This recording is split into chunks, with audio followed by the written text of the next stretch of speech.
Hello, friends. It is Thursday, June 24th, and coming to you with a video message here today from my office. Just a quick disclaimer before I start. I'm going to shift these video messages from Friday to Thursday through the summer.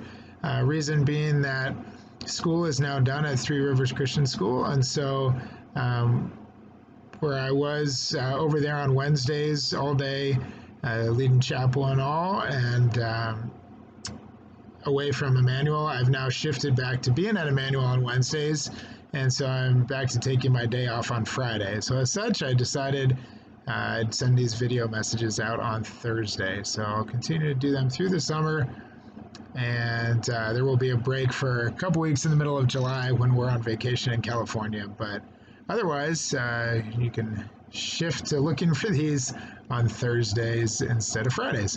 So for today, I just wanted to share scripture with you. So as I'm sure you're all well aware, we've got some heat coming, right?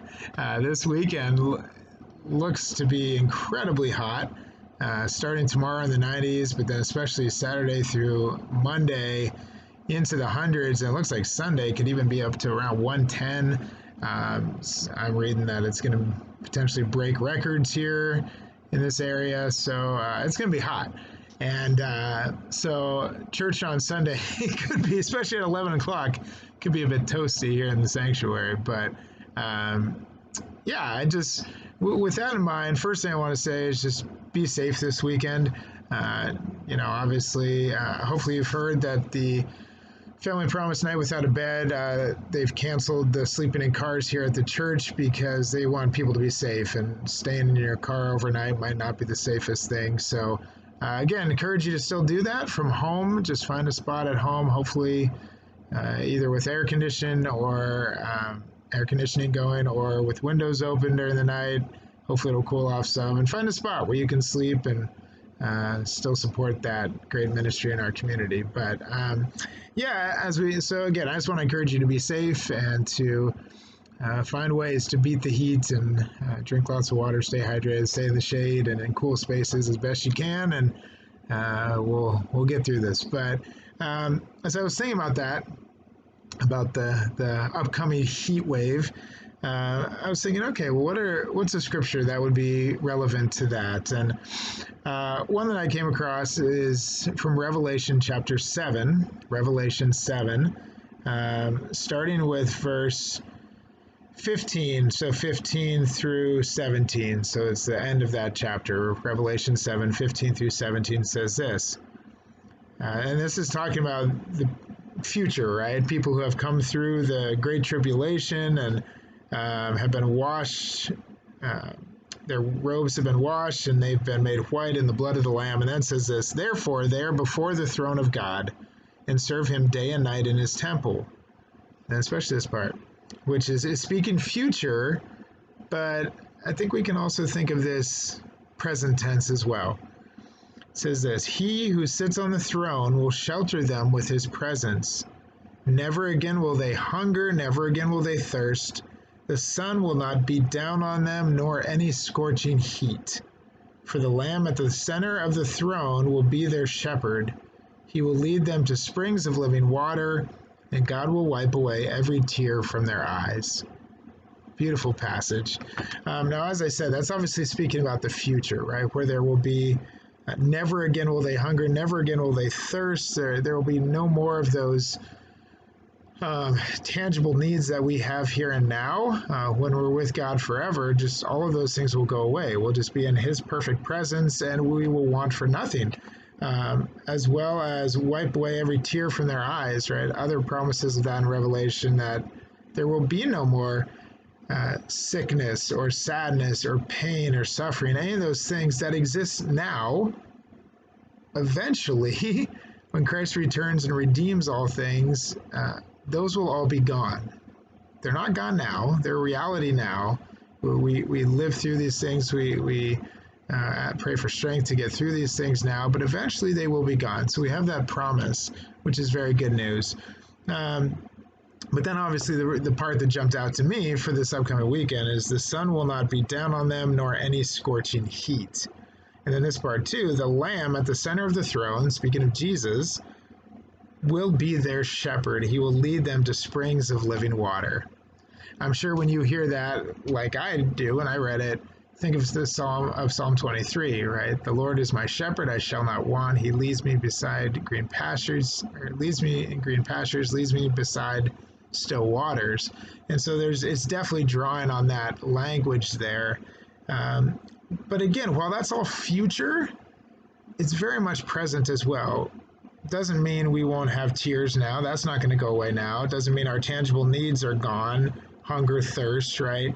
Or even scorching heat. We're not safe from that now. We're going to endure that this weekend.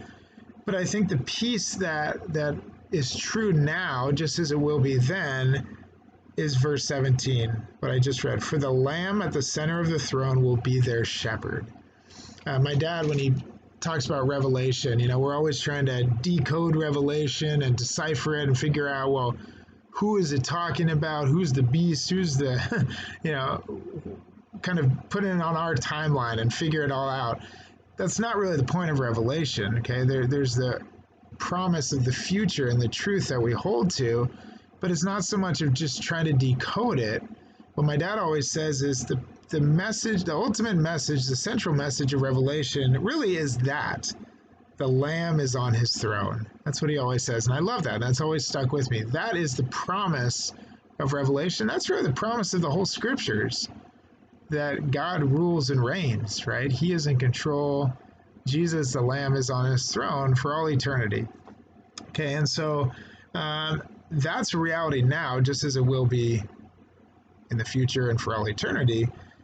Jesus is on his throne, and he will be our shepherd. Okay, we need to look to him as our shepherd. And so as we come to this hot weekend, as we come to any weekend or any season of life, that's what we cling to, is the fact that Jesus is our shepherd, that we can trust him, that he cares for us, protects us, watches over us. And even if life is hard, even if God forbid, we should draw our last breath this weekend. I mean, we never know when that's going to happen. We trust that Jesus carries us, right? He will lead them and lead us to springs of living water, right? And will wipe away every tear from their eyes. That we know that even when death comes for us, that Jesus will carry us through to the ultimate living water, to be with him, the living water, the bread of life forever. And so I just think it's such good news, like I say, for future, but also as we just go through whatever this life throws at us here and now, cling to this truth. So as you face the scorching heat this weekend, maybe reflect a little on Revelation 7:15 through 17, that the sun will not beat down on them, nor any scorching heat, even though it's going to this weekend. The Lamb at the center of the throne will be their shepherd. Jesus is on his throne, and he wants to be our shepherd, and we are to cling to him and trust him, and he will get us through it. So drink lots of that water, living water, to keep yourself hydrated this weekend, but especially drink deeply of the living water, Jesus Christ. As he says, only he can give that water, like he says to the woman at the well. That's what we want.